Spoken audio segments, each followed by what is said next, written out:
I think that advancements in technology and different forms of media have definitely made politicians and different political figures more relatable to the public. They don't have any intermediary. They don't have to go on a TV show and be interviewed by some journalist or pundit. They can speak directly to who they want to address and sort of tailor their message to that person. On one TV show, they can be more relaxed and speak in a more slang kind of way if that's what the situation calls for. And another, they can go and speak more specifically about policy if that's the level of the audience.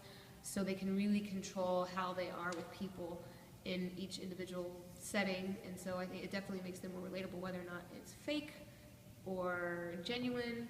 That's up to the audience to decide, the voter to decide, but it's been very... The advancement of technology allowed politicians to have more or less control over the campaign. I believe that it allowed them to have more control because they don't have to go through face-to-face interview, and therefore they can control the content of their program and communicate it to the public themselves. Thank you.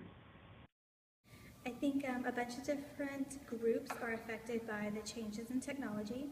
I think definitely the younger age group, ages 15 to maybe 25 or 30, have been affected by what's popular now.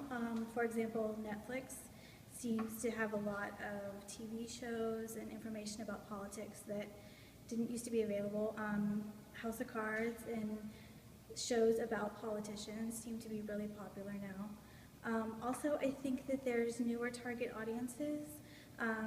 For example, Politico has a new campaign called Women Rule, targeting women, trying to get them involved in politics, trying to get the vote. So I think there's a lot more people are being targeted. Okay, so talking about polls used in these new technologies, are they accurate, or are we just now a country obsessed with polling? I think that these are accurate, that polling on these medias is accurate for the time, but not necessarily determinate of how things will work out. For example, all that anybody's talking about right now is the 2016 presidential election, who's going to win.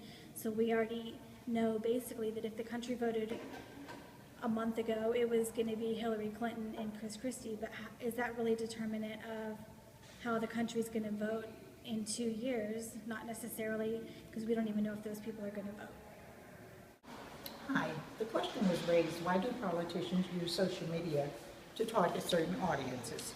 Social media is a new and a very exciting way for people to connect with each other.